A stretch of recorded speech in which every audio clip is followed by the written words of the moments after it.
వందే మాత్రం. నేను మీ journalist Navata. Welcome to our voice. పురాణాపూల్లో అమ్మవారి ఆలయానికి సంబంధించి ఫ్లెక్సీతో పాటు కొన్ని విగ్రహం ధ్వంసమైంది ఆలయానికి సంబంధించి అనే విషయం అందరికీ తెలిసిందే. అయితే దీనికి సంబంధించి పోలీసులు చెప్తుంది లోపల గర్భగుడిలో ఉన్న అమ్మవారి విగ్రహానికి ఏమీ కాలేదు, కొన్ని ఫ్లెక్సీలు బయట చిన్న చిన్నవి జరిగినాయి అని చెప్తున్నారు. ఇక్కడ మనం కొన్ని విషయాలను ఈ వారి ఆలయ దాష్టికం తర్వాత గమనించాల్సిన విషయం, ప్రతి హిందువు నేను కొన్ని విషయాలు చెప్తా. అంటే వీడియో మీలో ఎంతమందికి నచ్చుతుందో నాకు తెలియదు, కానీ వాస్తవాలను నిర్భయంగా మీ ముందుకు తీసుకురావడమే నా లక్ష్యం. దాని ద్వారా మాత్రమే నేను వీడియోస్ చేస్తూ ఉంటాను. ఒక విషయం, ఇక్కడ అమ్మవారి ఆలయానికి సంబంధించి కొందరు దాష్టికం ప్రదర్శించారు. వాళ్ళకు అనవసరం, ఫ్లెక్సీలను జించేయాల్సిన అవసరం లేదు, లేకపోతే అద్దాల లోపల ఇంకో అమ్మవారి మూల విరాట్ ఉంటుంది దాన్ని ధ్వంసం చేశారని అక్కడ కొందరు అన్నలు చెప్పిండ్రు. అది చేయాల్సిన అవసరం లేదు. కానీ ఎందుకు చేశారు అంటే ఒక పకడ్బందీ ప్లాన్ ప్రకారం హిందూ ధర్మం మీద ఉన్న ద్వేషం. ఇది ఎవరు ఒప్పుకున్నా ఎవరు ఒప్పుకోకపోయినా వాస్తవం. ఆ ద్వేషంతో చేసిన వ్యక్తుల్లో ఒక వ్యక్తిని పోలీసులు అరెస్ట్ చేశారు. అసలు ఆ వ్యక్తులు ఎవరో తెలియదు. ఇక అటు ఇటు కలిసి ఒక వ్యక్తిని అరెస్ట్ చేసినామని చెప్పిండ్రు. కానీ అరెస్ట్ చేసిన తర్వాత ఆ వ్యక్తికి సంబంధించిన పేరును కూడా బయటికి రానివ్వట్లేదు. అసలు ఎవరు ఆ వ్యక్తి, ఎందుకు అలా చేశాడు, ఇక్కడోడైనా బయటోడైనా కూడా తెలియదు. కానీ ఇక్కడే వరుసగా హిందూ ఆలయాల మీద జరుగుతున్న దాష్టికాలను చూసి, ఉన్మాదాన్ని చూసి భరించలేని కొందరు హైందవ సోదరులు అక్కడ ఉన్న దర్గా మీద, అక్కడ కొంత ఆ దర్గా మీద దాడి చేసే ప్రయత్నం చేసిండ్రు, ఆ దర్గాని కూల్చేసే ప్రయత్నం చేసిండ్రు, అక్కడ ఉన్నాయి కొన్ని పగలగొట్టారు. కానీ వీటికి సంబంధించిన వీడియోలని సోషల్ మీడియాలో బాగా వైరల్ చేసి, అబ్బా భలే చేశారు మన అన్నలు, భలే చేశారు మన తమ్ముళ్ళు అని చెప్తూ వీళ్ళే చేసింది అని పోలీసులకు చాలా క్లియర్ కట్గా తెలిసిపోయే విధంగా సర్క్యులేట్ చేసి ఈరోజు వాళ్ళ మీద ఎఫ్ఐఆర్లు. అసలు దీనికి మూలమైనోడు ఎవడు అనేది మీకు ఎవరికైనా తెలుసా? తెలీదు. అంటే మంట పెట్టి అగ్గి రాజేసి ఆ అగ్గిలో దాష్టికానికి అగ్జం పోసిన వాడు ఎవడు అనేది ఎవరికీ తెలియదు. కానీ ఈరోజు అక్కడికి అసదుద్దీన్ ఓవైసీ రావడం, ప్రతి ఒక్కరూ మాట్లాడటం, హిందువులు దర్గా మీద దాడి చేశారట. హిందువులు ఎందుకు చేసిండ్రు, ఎందుకు చేసిండ్రు, ఎందుకు ఆ పరిస్థితులు వచ్చినాయి, ఎవరు చేసిండ్రు అంటే చాలా క్లియర్ కట్గా వీడియో తీసి షేర్ చేసిండ్రు కాబట్టి వాళ్ళ ముఖాలు వాళ్ళ వివరాలు బయటకు వచ్చేస్తున్నాయి.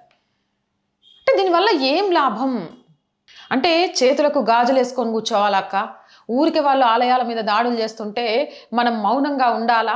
ఉండొద్దు. కానీ సంయమనంతో ఉండాలి, సద్బుద్ధితో ఉండాలి. వాలి సుగ్రీవులకు సంబంధించి మీకు తెలిసిందే, యుద్ధం రాముడు చంపాల్సిన సమయం వస్తే పూలదండ వేసి మరీ, గుర్తుపట్టడానికి ఒక పూలదండ వేసి మరీ అతన్ని చంపేస్తాడు. అంత మాత్రాన రాముడు చేసింది తప్ప కాదు. ఎందుకు అంటే ధర్మాన్ని రక్షించడం కోసం అక్కడ చేసింది. ధర్మబద్ధంగా ఉండాలి మనం చేసే పనులు. అండ్ దెబ్బ కొట్టే వాళ్ళని ఖచ్చితంగా, మతోన్మాదాన్ని చూపిస్తున్న వాళ్ళ మీద ఖచ్చితంగా పోరాటం చేయాలి. కానీ మాల వేసి పట్టించి మళ్ళీ వాడు ఇంకొకసారి చేయాలి అంటే భయపడే విధంగా, ఇదే దీనికి సంబంధించి చెప్తా. ఈ మధ్యకాలంలోనే మీ అందరికి తెలుసు, 1 వీక్ 10 డేస్ బ్యాక్ అమ్మవారి ఆలయంలో మల విసర్జన చేయవేయండు. వాడిని నేల నాకిచ్చిరు చూడండి, గట్ల చేయాల. నేల నాకిచ్చి పోలీసులకు అప్పగిచ్చిరు చూడండి.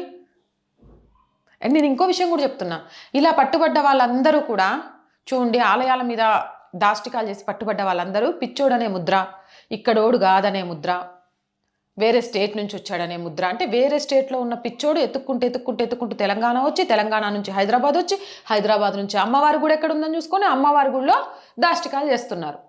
ఎంత పకడ్బందీ ప్లాన్ ప్రకారం అక్కడ జరుగుతుంటే ఇక్కడ మనం మాత్రం ఆవేశంతో ఆక్రోశంతో సాధించేది ఏముంటుంది? మనం నష్టపోవడం తప్ప. ఆవేశం అనేది ఏ సమస్యకు పరిష్కారం కాదు. ఆలోచనతోటి, పకడ్బందీ ప్లాన్ తోటి మాత్రమే సమస్యల్ని పరిష్కరించుకోగలుగుతాం, సంయమనంతో. ఈరోజు హిందువులు ఉండాల్సింది సంయమనంతోనే. నిజంగా కూడా భాగ్యనగరం ప్రమాదంలో ఉంది, భాగ్యనగర హిందువులు ప్రమాదంలో ఉన్నారు. ఇక్కడ బంగ్లాదేశ్ రోహింగ్యాల సంఖ్య పెరిగిపోయింది. కొన్ని ఏరియాసే కబ్జా చేసేశారు. హిందూ ఆలయాల మీద ఎక్కడో బంగ్లాదేశ్లో జరిగినట్టు ఏదో ఒక దాష్టికం జరుగుతూనే ఉంది గత సంవత్సర కాలంగా. నాంపల్లి ఎగ్జిబిషన్ గ్రౌండ్ కానివ్వండి, లేకపోతే పాత బస్తీలో కానివ్వండి, సికింద్రాబాద్ అమ్మవారు కానివ్వండి, మొన్న మల్కజ్గిరిలో కానివ్వండి, ఈరోజు పురాణపూల్లో కానివ్వండి, దాష్టికాలు జరుగుతూనే ఉన్నాయి. దాష్టికం చేసిన వాడికి పిచ్చోడి ముద్రతోటి తప్పుదోవ పట్టిస్తూనే ఉన్నాయి. కానీ మరి ప్రమాదాన్ని ఎలా ఎదుర్కోవాలి? మనము అల్లర్లు చేయొద్దు, మనము కొట్లాడొద్దు, అట్లానే చూస్తూ కూర్చుంటే ఆ మూకలు ఆగుతాయా అక్క అంటే ఖచ్చితంగా మనం పోరాటం చేయాలి. మన పోరాటం ప్రభుత్వాలకు భయాన్ని కలిగించాలి.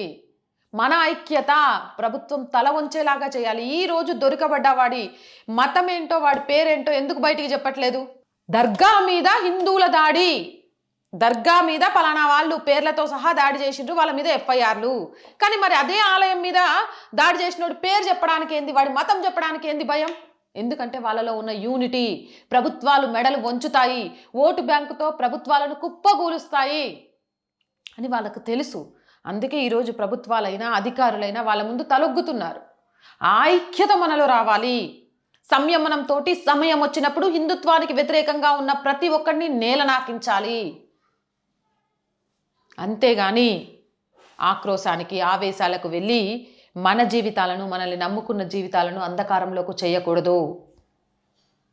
కానీ ఒకటి నిజం, మనం మాట్లాడుకుంటున్నాం ఎక్కడో అస్సాము, ఎక్కడో పశ్చిమ బెంగాల్ ప్రమాదంలో ఉంది, అక్కడ జరుగుతున్నాయని. కానీ కాదు, మన తెలంగాణ కూడా ప్రమాదంలోనే ఉంది.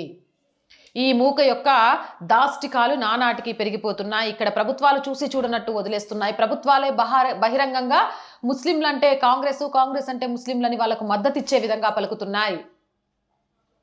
హిందువులను విభజించి పాలించడానికి కులాల కుంపటి చిచ్చు రగులుస్తున్నాయి. మరి ఈ నేపథ్యంలో మనం ఎలా ఉండాలి అనేది ఇప్పటి వరకు నేను చెప్పిన దాంతో మీకు అర్థమైంది అనుకుంటున్నాను. మళ్ళీ క్లియర్గా చెప్తున్నాను, సంయమనంతో సమయం వచ్చినప్పుడు మీరేంటి అనే సత్తా చూపించండి. అంతేకాని ఆవేశంతో అడుగులు వేసి అంధకారంలోకి వెళ్ళకండి. మనం కొట్టే దెబ్బ, మనం ఆలోచించే విధానం శత్రువుకు కూడా అర్థం కాకూడదు. ధర్మం మీద చెయ్యి వేయాలంటే భయపడే విధంగా ఉండాలి. అంతేకాని ధర్మం కోసం నిలబడి పోరాటం చేస్తే జైలు పాలవుతారు. ఎందుకురా బిడ్డ అని మరో తల్లి మనల్ని ఉదాహరణగా చూపించి ధర్మ పోరాటానికి ఒక యువకున్నో ఒక యువతినో పంపించకుండా ఉండడానికి కారణం కాకూడదు. మీరేమనుకుంటున్నారు నేను చెప్పిన దాని మీద? మీ అభిప్రాయం ఏంటి అనేది కామెంట్ సెక్షన్లో పెట్టండి. మోర్ వీడియోస్ కోసం ఛానల్ని వెంటనే సబ్స్క్రైబ్ చేయండి. రోజు చెప్తున్నానండి, ఆర్ వాయిస్ పొలిటికల్ రెండు మన ఛానల్సే. So please subscribe our channels. Content బాగుంది అనిపిస్తే లైక్ చేయండి, షేర్ చేయండి. ఆర్థికంగా ఈరోజు ఆర్ వాయిస్కి మీ చేయుత చాలా అవసరం. ఆర్థికంగా సపోర్ట్ చేయాలి అంటే సబ్స్క్రిప్షన్ పక్కనే జాయిన్ అనే బటన్ ఉంది. 1 to 5 లెవెల్స్ ఉన్నాయి. ఏదో ఒక లెవెల్లో సపోర్ట్ చేయండి. లేదా స్క్రీన్ మీద గూగుల్ పే, ఫోన్పేతో పాటు అకౌంట్ డీటెయిల్స్ ఇచ్చాము, మీకు తోచిన సహాయాన్ని అందించవచ్చు. వ్యాపార ప్రకటనల కోసం స్క్రీన్ మీద స్క్రోల్ అవుతున్న నెంబర్కి ఒక్కసారి కాంటాక్ట్ చేయండి. అలాగే ప్రతి వీడియోని లైక్ చేస్తూ షేర్ చేయండి. జై హింద్, జై భారత్.